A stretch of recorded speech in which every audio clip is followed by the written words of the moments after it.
What's happening, folks? Back with another reaction, back with some more Simple Minds. And we're going back to the 1985 album Once Upon a Time. Once again, big shout out to Philip. And the next tune is Sanctify Yourself. As a verb, sanctify, it means, to render holy, to purify of sin or evil. It ultimately is very much a religious term, or at least even when it's used in more colloquial speech or pop culture, it's based on the more technical or historical usage. So it is perhaps extrapolated outside of that context now, but either way, to sanctify yourself would suggest a self or an inward focus in terms of what needs to be done or rectified. Now, it sounds like a directive from somebody else, so ultimately it could be a penance or some form of a task given to someone in order to reach some type of enlightenment. But either way, I wonder if it may be playing here off of the concept, but not really have those overt religious connotations. Either way, let's see what it is, or what I can catch on a first listen. This is Simple Minds. The tune is Sanctify Yourself, and it's from the 1985 album Once Upon a Time.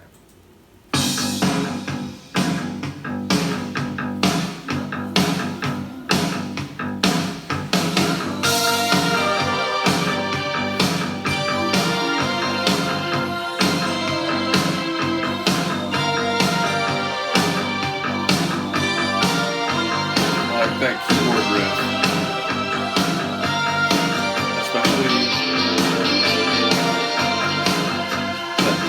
Triple middle part.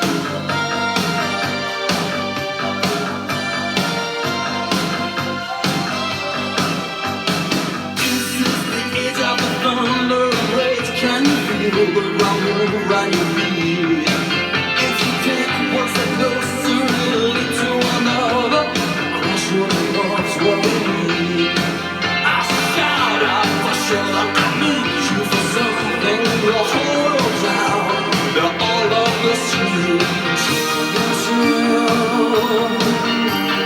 love is all you need. Control yourself. In your eyes, sanctify yourself. Sanctify. Be a part of me. Sanctify. Sanctify yourself. Sanctify. Sanctify yourself. Sanctify yourself. Barking at that chorus.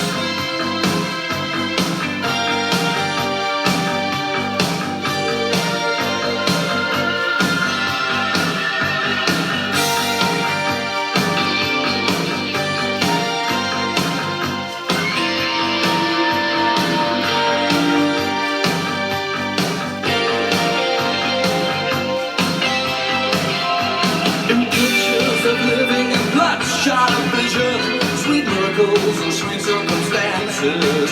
I see the sun on the showdown, the cool winds that blow down on the big beat that lifelong romances. You got a gun in your head, you're making self-plans, steering me on through the night. To yourself, love is all you need. Control yourself, open up your heart. Sanctify yourself, sanctify. Be a part of me. Sanctify, sanctify yourself.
yourself, sanctify, sanctify yourself, sanctify, sanctify yourself, sanctify, sanctify yourself, sanctify, sanctify yourself, sanctify, sanctify yourself, sanctify, sanctify yourself, sanctify yourself.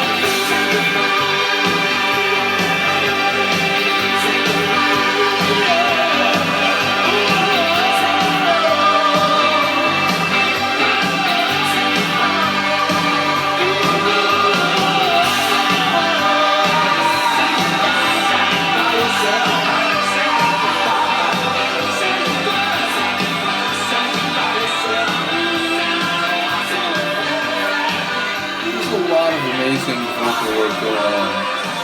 I do think Kerr is layered here, but surely there's some female voices, the gospel choir, but insane. Okay, so clearly we're playing off of the religious concept of sanctify, even if I'm not quite sure about the lyrics, in the sense that we've got gospel sounds, gospel choir sounds. Some of his vocal delivery is like a Baptist preacher, with that kind of shouting passion and so on. Like, it really felt like they were leaning into some of the aspects that you would expect given the title Sanctify Yourself. And obviously we heard the title phrase, and it feels like there were maybe some religious connotations, but at the same time, like, I was so caught by the sonics overall, and as it went along, more and more the vocals, which it's interesting because I'm really enjoying his vocals on Empires and Dance, but they're definitely a different type, and it's definitely like a bigger type of delivery here, and it's more not only more powerful, but there's like more rasp, more charisma. Like, I'm not quite sure how to put it, but definitely it's a more like a less easy to ignore vocal performance. Not that I ignore his earlier vocal performances, but yeah, it's just it's like center stage is I guess what I'm saying. Whereas like on Empires and Dance, the vocals are, part of this rhythmic sonic environment. But even saying that, I like, as this one went along, I was very much feeling the, kind of that steady, energetic rhythm, and it's like, ultimately, someone was just commenting on the channel, and they were saying, I totally can hear differences, but I do agree with you that over time you can still hear continuity. And they were talking about Once Upon a Time being the time when some of the earlier fans were starting to turn away from them and, not be as interested anymore. And while it's like, each fan has their own journey in that regard, and as someone who's newer to their music, I certainly, wouldn't make any judgments in that regard. But it's like, again, I'm almost enjoying doing this, pretty far apart, like 5 years only temporally, but sonically pretty far apart, dual journey, in the sense that it's like, I get why fans would have been like, they had some really like experimental, unique sound, whereas this maybe sounds more like U2. I've heard people say a few times, it has more of that stadium rock sound. I've heard people say in the comments a few times. But it's done really well, and it's done in a style that I think still, like, this is Simple Minds. Like, you can hear the voice, even if the delivery is different, it still sounds like the same voice, and you can hear the, again, like, percussive rhythms and some of the guitar work, which is, very expressive, which goes back to the earliest stuff I've heard from them, so, which I guess technically is now what I'm hearing with Empires and Dance. But yeah, like, the stuff I started with was like, 1 year later, 1981, Sister Feelings Call. So, yeah, ultimately I do enjoy getting this split journey through their timeline. I do think that was maybe the penultimate track. I know we're right near the end of this album. It doesn't have all that many tracks. Let me check because I have the folder open. Yeah, that was the penultimate tune. Come a Long Way is the final tune, so I'll look forward to that. Once again, shout out to Philip. Do let me know what you think of this one, and I will see you next time. Peace.